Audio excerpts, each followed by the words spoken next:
বাংলাদেশে রজার খলিল বিতর্ক নিয়ে নতুন করে আলোচনা শুরু হয়েছে। অনেক বিতর্ক আর আলোচনা আর বিতর্কের জন্ম দিয়ে টেকনোক্রেট কোটায় বিএনপি সরকারের পররাষ্ট্রমন্ত্রীর দায়িত্ব পেয়েছিলেন মোহাম্মদ ইউনূসের জাতীয় নিরাপত্তা উপদেষ্টা খলিলুর রহমান। ইউনূসের আমলে রাখাইন মানবিক করিডোর দেওয়ার মাধ্যমে বাংলাদেশকে আঞ্চলিক প্রক্সি যুদ্ধে জড়ানোর ক্ষেত্রে অন্যতম প্রধান ইনিশিয়েটর হিসেবে এই খলিলুর রহমানের নাম ছিল আলোচনায়। এমনকি খোদ বিএনপির শীর্ষ নেতারাই তখন খলিলুর রহমানের পদত্যাগ দাবি করেছিলেন। সেখান থেকে তারেক রহমান আর মোহাম্মদ ইউনূসের মধ্যে লন্ডন বৈঠক থেকে খলিলুর রহমান ধীরে ধীরে হয়ে যান বিএনপির লোক, যার কারণে মন্ত্রী হয়ে তিনি বলেছিলেন নিজের ইচ্ছায় তিনি মন্ত্রী হননি, তবে নিজের ইচ্ছায় মন্ত্রী না হলেও এখন নিজের ইচ্ছে মাফিক মন্ত্রিত্ব পদমর্যাদা বজায় রেখে দীর্ঘ ছুটিতে যেতে চান। গণমাধ্যমের খবর হলো খলিলুর রহমানের বক্তব্য অনুযায়ী প্রধানমন্ত্রী তারেক রহমানের তাতে সায় আছে। এমন খবর প্রকাশিত হওয়ার পর কূটনৈতিক মহলে শুধু বিস্ময় নয়, কিছু প্রশ্ন উঠে এসেছে। প্রথমত, খলিলুর রহমানকে কেন ছুটিতে যেতে হবে, যেখানে জাতিসংঘের সাধারণ পরিষদের সভাপতি হওয়ার পরও নিজ দেশের পররাষ্ট্রমন্ত্রী হিসেবে দায়িত্ব পালনের সুযোগ এবং নজির দুটোই আছে। তাহলে কি এটি খলিলুর রহমানের নির্বাচনী প্রচারের জন্য স্ট্যান্ডবাজি, নাকি বিএনপিকে চাপে ফেলার কূটকৌশল? আবার মন্ত্রীদের এমন দীর্ঘমেয়াদী ছুটিতে যাওয়ার নজির নেই বলে সেজন্য এ সংক্রান্ত দুটি আইনে কোনো বিধানও নেই। খলিলুর রহমান জাতিসংঘের সভাপতি নির্বাচিত হলে কোন টার্মস অ্যান্ড কন্ডিশনে 1 বছরের ছুটি সরকার মঞ্জুর করবে, তার জন্য কি সরকার নতুন করে আইন করবে, এ নিয়ে প্রশ্ন উঠেছে। আরও প্রশ্ন আছে যে বিএনপি, বিশেষ করে প্রধানমন্ত্রী তারেক রহমান ঠিক কোন চাপে পড়ে খলিলুর রহমানের এমন নজিরবিহীন আবদার পূরণ করতে চান, যেমনটি তাকে পররাষ্ট্রমন্ত্রী করার পর খোদ বিএনপির মধ্যে প্রশ্ন উঠেছিল। আবার বিএনপিতে বেশি অভিজ্ঞ ও ঝানু পররাষ্ট্র বিশেষজ্ঞ থাকার পরও কেন খলিলুর রহমানের চাওয়া বিএনপিকে অক্ষরে অক্ষরে পালন করতে হচ্ছে? বিস্তারিত জানতে চলুন যাওয়া যাক বিশ্লেষণে।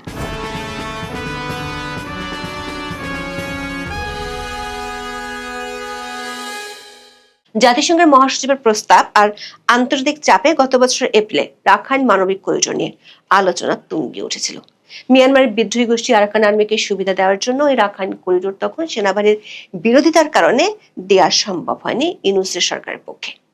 তখন দেশীয় আন্তর্জাতিক বিশ্লেষকদের আশঙ্কা ছিল এই করিডোর দিলে বাংলাদেশ আঞ্চলিক ভূ রাজনীতিতে প্রক্সি ওয়ার বা ছায়াযুদ্ধে জড়িয়ে পড়ত। আর এই করিডোর দেওয়ার পেছনে যার বিরুদ্ধে তখন সবচেয়ে বেশি অভিযোগ উঠেছিল তিনি ছিলেন অন্তর্বর্তী সরকারের জাতীয় নিরাপত্তা উপদেষ্টা খলিলুর রহমান।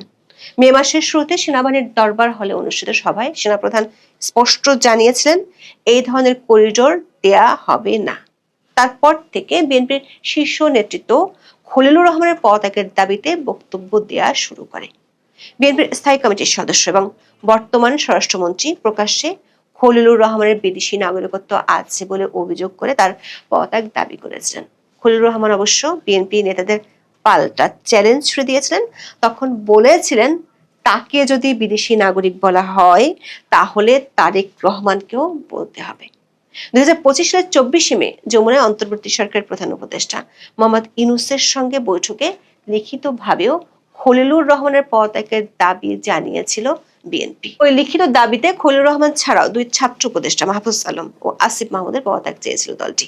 কিন্তু মাত্র 20 দিনের মধ্যেই দেখা গিয়েছিল খলিলুর রহমানের কারিশমা দৃশ্যপটের চরম নাটকীয় পরিবর্তন ঘটেছিল।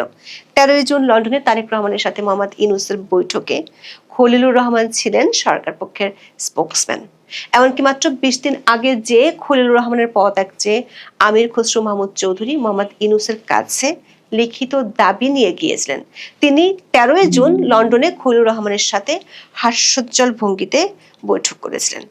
খলিলুর রহমানের এমন কারিশমা নিয়ে বিস্ময়ের ঘোর আরো বেশি হয় যখন 17 ফেব্রুয়ারি বিএনপি সরকার গঠন করে। তখন টেকনোক্রেট কোটায় খলিলুর রহমান হয়ে যান বিএনপির পূর্ণ পররাষ্ট্রমন্ত্রী।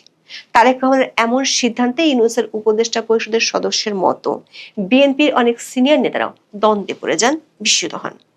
দায়িত্ব নিয়ে খলিলুর রহমান পাল্টা মন্তব্য ছুড়ে দেন তিনি তো নিজের ইচ্ছে মন্ত্রী হননি। তার এমন মন্তব্যের পর প্রশ্ন উঠেছিল তাহলে কার ইচ্ছে তিনি মন্ত্রী হয়েছেন? বিশেষ করে অতীতে কখনোই কোনো অন্তর্বর্তী বা তত্ত্বাবধায়ক সরকারের কোনো উপদেষ্টা সরাসরি কোনো নির্বাচিত সরকারের মন্ত্রী হননি। সেখানে বিএনপি একসময় যার পদত্যাগ চেয়েছিল, যার বিরুদ্ধে বিদেশি নাগরিকত্বের অভিযোগ এনেছিল, তাকে কেন তারেক রহমান নিজের ক্যাবিনেটে পররাষ্ট্র মন্ত্রণালয়ের মতো দায়িত্ব দিলেন? তবে আড়ালে আবডালে তখন আলোচনা ছিল পশ্চিমা যে দেশটির চাপে রাখাইন করিডোর দিতে চেয়েছিলেন মোহাম্মদ ইউনূস, সেই দেশটির চাপই শেষ পর্যন্ত তারেক রহমানের ক্যাবিনেটে পররাষ্ট্রমন্ত্রী হিসেবে জায়গা হয় খলিলুর রহমানের। পররাষ্ট্রমন্ত্রী হয়ে ইউনূসের আমলে যার সাথে অলিখিত দ্বন্দ্ব ছিল সেই তৌহিদ হোসেন থেকে খলিলুর রহমান ছিনিয়ে নেন জাতিসংঘের সাধারণ পরিষদের সভাপতি পদে নির্বাচন করার এখতিয়ার। জাতিসংঘ সাধারণ পরিষদের কার্যবিধির ৩০ নম্বর বিধি অনুযায়ী প্রতি বছর অঞ্চলভিত্তিক পালাক্রম অনুসরণের মাধ্যমে সভাপতি নির্বাচিত করা হয়। ২০২৬ সালে জাতিসংঘের ৮১তম সাধারণ পরিষদ অধিবেশনের সভাপতি পদটি নির্ধারিত হয়েছে এশিয়া প্যাসিফিক অঞ্চল থেকে। এই অঞ্চলের অন্তর্ভুক্ত দেশ হিসেবে বাংলাদেশ এই পদের জন্য তার প্রার্থিতা ঘোষণা করেছিল বিগত আওয়ামী লীগ আমলে। ২০২০ সালে তৎকালীন পররাষ্ট্রমন্ত্রী আব্দুল মোমেন এই পদে নির্বাচনের কথা জানিয়েছিলেন। পরবর্তীতে অন্তর্বর্তী সরকারের সময় সাবেক পররাষ্ট্র উপদেষ্টা মোহাম্মদ তৌহিদ হোসেনকে ৮১তম অধিবেশনের সভাপতির জন্য মনোনীত করা হয়। তবে প্রতিদ্বন্দ্বিতায় বাংলাদেশ ও সাইপ্রাস ছাড়া ফিলিস্তিনের প্রতিনিধি থাকায় ঢাকা কিছুটা ধীরে চলনীতি গ্রহণ করেছিল। গত বছরের ৯ অক্টোবর তখনকার পররাষ্ট্র উপদেষ্টা তৌহিদ হোসেন বলেছিলেন, আগামী বছরের জুনে জাতিসংঘের সাধারণ পরিষদের ৮১তম অধিবেশনের সভাপতির পদে নির্বাচনে বাংলাদেশ ও ফিলিস্তিন পরস্পরের মুখোমুখি হবে না। ২০২৬ সালের ফেব্রুয়ারিতে নতুন সরকার দায়িত্ব গ্রহণের পর প্রধানমন্ত্রী তারেক রহমান দেশের বর্তমান পররাষ্ট্রমন্ত্রী ডক্টর খলিলুর রহমানকে বাংলাদেশের একক প্রার্থী হিসেবে মনোনীত করেন। ২০২৬ সালের ফেব্রুয়ারি মাসে ফিলিস্তিন তাদের প্রার্থিতা প্রত্যাহার করে নেওয়ায় বর্তমানে বাংলাদেশের মূল প্রতিদ্বন্দ্বী হিসেবে রয়েছে সাইপ্রাস। এর আগে বাংলাদেশের সাবেক পররাষ্ট্রমন্ত্রী ও জাতীয় সংসদের স্পিকার হুমায়ুন রশিদ চৌধুরী ১৯৮৬ সালে জাতিসংঘের সাধারণ পরিষদের ৪১তম অধিবেশনের সভাপতি নির্বাচিত হয়েছিলেন। ৮১তম অধিবেশনের সভাপতি নির্বাচিত হলে খলিলুর রহমান হবেন এই গৌরব অর্জনকারী দ্বিতীয় বাংলাদেশী। তবে এরই মধ্যে অভিযোগ উঠেছে, নতুন সরকার পররাষ্ট্র কৌশলের পক্ষে প্রচারের চেয়ে খলিলুর রহমান গত কয়েক মাসে নিজের প্রচারেই বেশি ব্যস্ত ছিলেন। টাইমস অব বাংলাদেশের খবরে বলা হয়েছে, বিএনপি নেতৃত্বাধীন নতুন সরকার অধীনে বাংলাদেশের জাতীয় স্বার্থকে কতটা প্রাধান্য দেওয়া হচ্ছে তা নিয়ে প্রশ্ন তুলেছেন বিশ্লেষক এবং সাবেক কূটনীতিকরা। কারণ পররাষ্ট্রমন্ত্রী তার দায়িত্বের শুরুর দিকের একটা বড় সময় জাতিসংঘ সাধারণ পরিষদের নির্বাচনী প্রচারের কাজে বিদেশে কাটিয়েছেন। এই বিষয়টি কূটনীতিক এবং নীতি নির্ধারকদের মধ্যে পররাষ্ট্র মন্ত্রণালয়ের কার্যকারিতা নিয়ে বিতর্কের জন্ম দিয়েছে। পররাষ্ট্রমন্ত্রীর দায়িত্ব নেওয়ার পর থেকে তিনি বেশ কিছু গুরুত্বপূর্ণ বিদেশ সফর করেছেন। এর মধ্যে ভারত, চীন, যুক্তরাষ্ট্র, ব্রাসেলস এবং ইথিওপিয়া সফর উল্লেখযোগ্য। মরিশাস যাওয়ার পথে যাত্রা বিরতি দিয়ে তিনি নিউ দিল্লিতে তার প্রথম আনুষ্ঠানিক সফর করেন। সেখানে তিনি এপ্রিল মাসে ইন্ডিয়ান ওশান কনফারেন্স বা ভারত মহাসাগরের সম্মেলনে যোগ দেন। ওই সফরের সময় তিনি ভারতের পররাষ্ট্রমন্ত্রী এস জয়শঙ্কর, বাণিজ্যমন্ত্রী পীযূষ গোয়েল এবং জাতীয় নিরাপত্তা উপদেষ্টা অজিত দোভালের সঙ্গে বৈঠক করেন। এরপর বেজিং সফরের সময় খলিলুর রহমান চীনের পররাষ্ট্রমন্ত্রী ওয়াং ইর সঙ্গে বৈঠক করেন। পররাষ্ট্র মন্ত্রণালয়ের একটি সূত্র বলছে, খলিলুর রহমানের এই দুটি সফরের পর জটিলতা কমার চেয়ে উল্টো আরও বেড়েছে। মে মাসে খলিলুর রহমান মার্কিন যুক্তরাষ্ট্রে যান। সেখানে তার সময় একটা বড় অংশ জাতিসংঘ সাধারণ পরিষদের সভাপতি পদের প্রচারের জন্য তিনি নিউ ইয়র্কে কাটিয়েছেন। ১৩ মে নিউ ইয়র্কে জাতিসংঘের সদর দপ্তরে সংস্থার সাধারণ পরিষদের ৮১তম অধিবেশনের সভাপতি পদে নির্বাচনের প্রচারে বক্তব্য দেন। এই সময় তিনি লিখিত বক্তব্যে তার ৬টি পরিকল্পনার প্রস্তাব তুলে ধরে নির্বাচিত হলে জাতিসংঘ সাধারণ পরিষদের ৮১তম অধিবেশনের পূর্ণকালীন সভাপতি হিসেবে দায়িত্ব পালনের অঙ্গীকার করেন।